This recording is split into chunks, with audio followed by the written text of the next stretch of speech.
Medical expert, psycho social experts जो हैं वो मौजूद हैं उस जगह पर और अपना काम कर रहे हैं जिस तरह से करना चाहिए।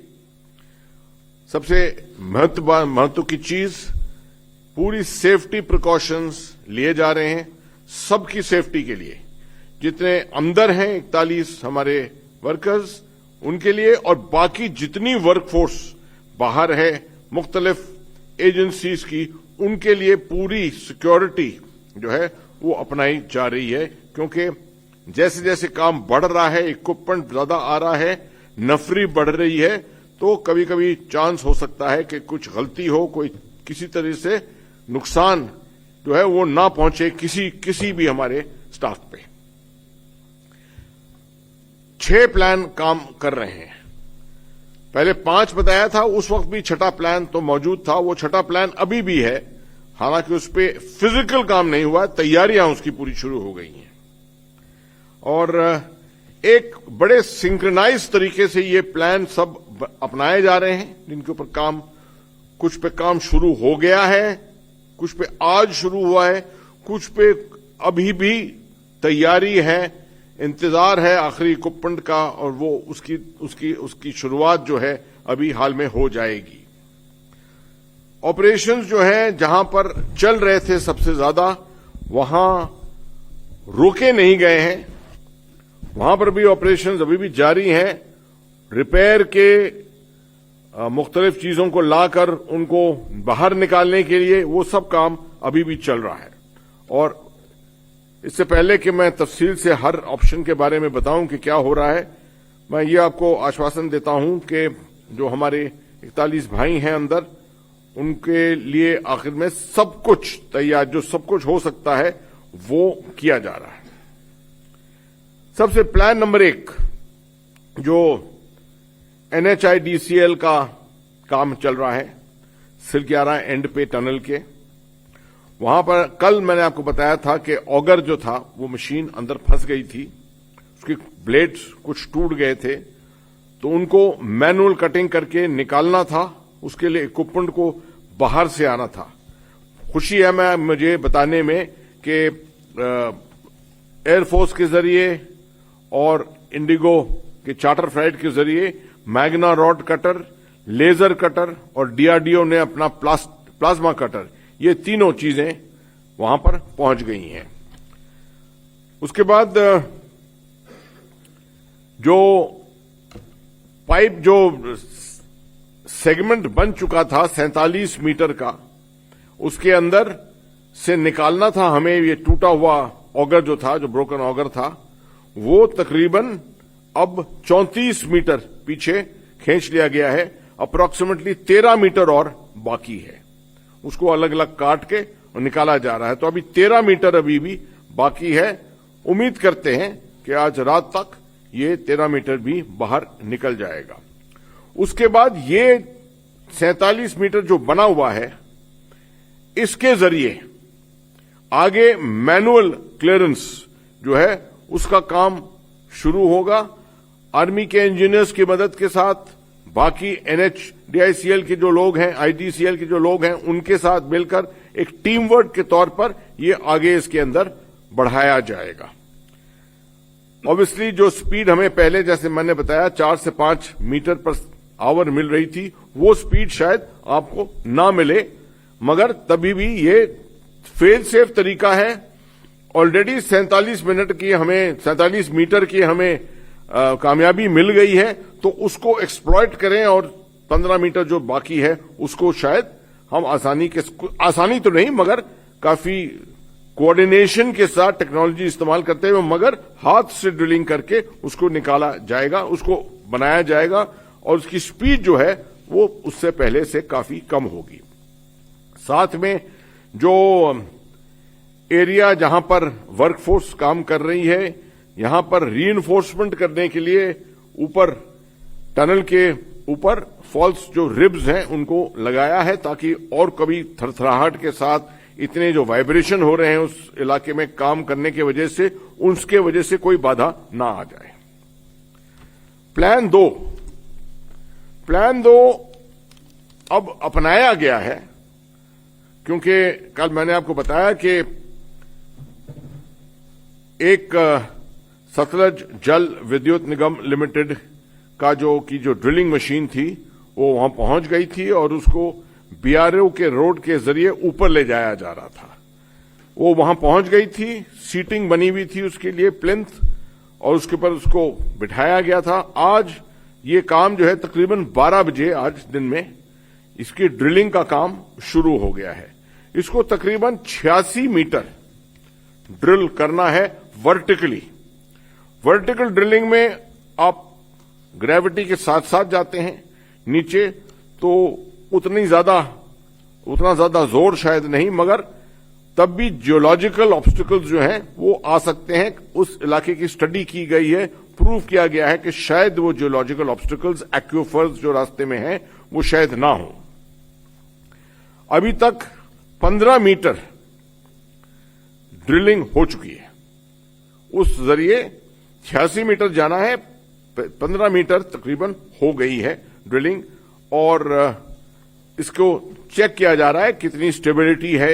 इसके बाद ये जो जरिया अगर सक्सेसफुल बिल्कुल कामयाब रहा 86 मीटर तक पहुंचने में, तो आखिर में जाकर टनल का क्रस्ट भी मिलेगा, उस क्रस्ट को भी तोड़ना पड़ेगा और अंदर छेद करके, और फिर इस जरिए 86 मीटर जो है वो बकेट के तरीके से निकालना पड़ेगा हर इंडिविजुअल वर्कर को। इसकी काबिलियत एनडीआरएफ में हमारे बहुत है, उन्होंने बहुत ट्रेनिंग की हुई है, एनडीआरएफ वाले जानते हैं इसके बारे में पूरा, तो वो इसको इस तरीके के अंदर बहुत मदद देंगे। जो प्लान हमारा प्लान 3 था परपेंडिकुलर 170 मीटर का जाने का, जिसके लिए पानी का बंदोबस्त किया गया था, वो प्लान अभी तक अपनाया नहीं गया है, क्योंकि हालांकि तैयारी हो गई है, पूरी साइट की तैयारी हो गई है, मगर जो इक्विपमेंट पहुंचना है वहां पर अभी भी रास्ते में वो कुछ हद तक अभी भी फंसा हुआ है। फंसा तो नहीं है मगर धीरे चल रहा है। उसको ट्रांसफर करना पड़ा दूसरी गाड़ी पर, क्योंकि ये बड़ी गाड़ियां जो हैं वो उस सड़क पे आसानी के साथ आ नहीं सकी, तो दूसरी गाड़ी लानी पड़ी, उसके ऊपर लोड करना पड़ा। अब ये उम्मीद करते हैं कि आज रात को या कल सुबह तक ये वाला इक्विपमेंट पहुंच जाएगा, तो साइडवेज ड्रिलिंग जो है, जो 170 मीटर का फासला कवर करेगी, वो तब शुरू होगी। एक और वर्टिकल ड्रिलिंग प्लान 4 जो है, प्लान 4 एक और वर्टिकल ड्रिलिंग है जो ओएनजीसी कर रही है अपनी मशीन के जरिए।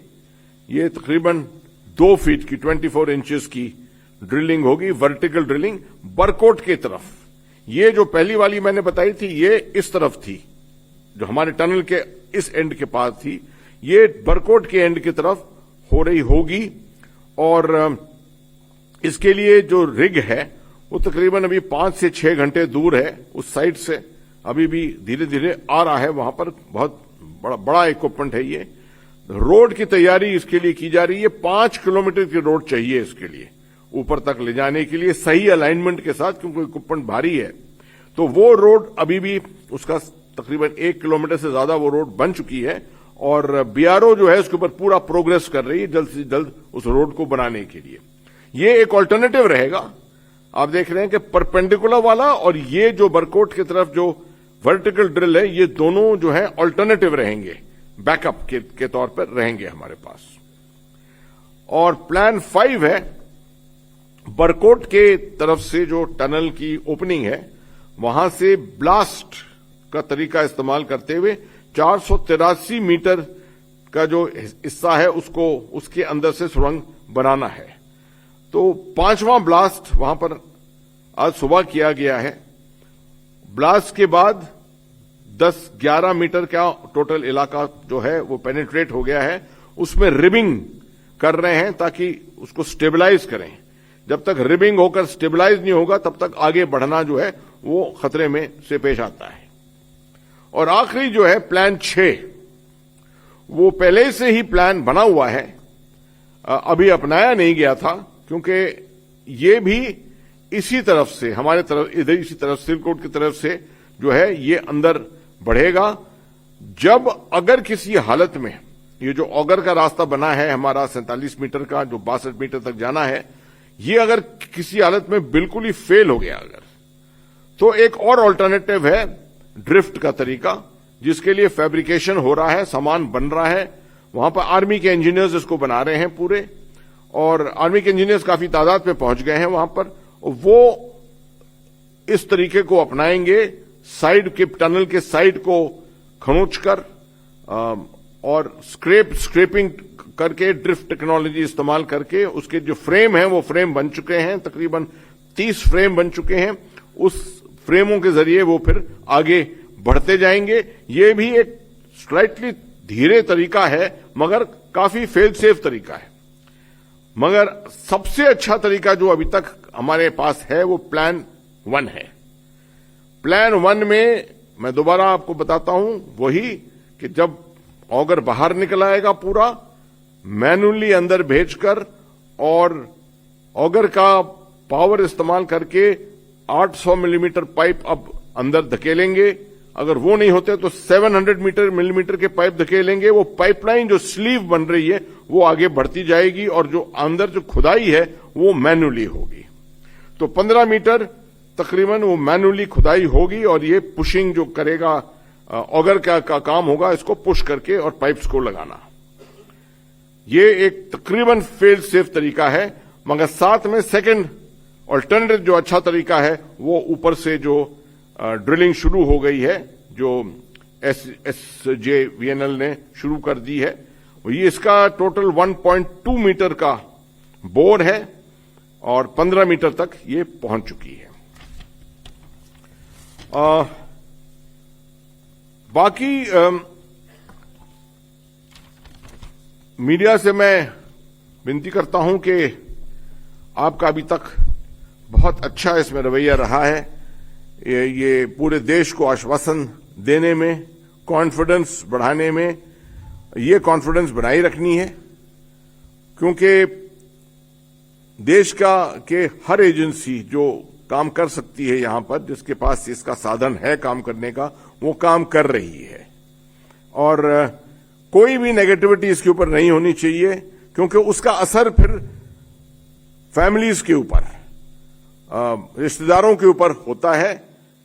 हर वक्त रिश्तेदारों से पूछना उनके बारे में, इनसे ये पूछना ज्यादा अच्छा रहेगा कि उनको कितना एतबार है, कितना कॉन्फिडेंस है। और वो कॉन्फिडेंस जो है हम टेक्नोलॉजी के जरिए, अपने कामशाम के जरिए उनको दे रहे हैं।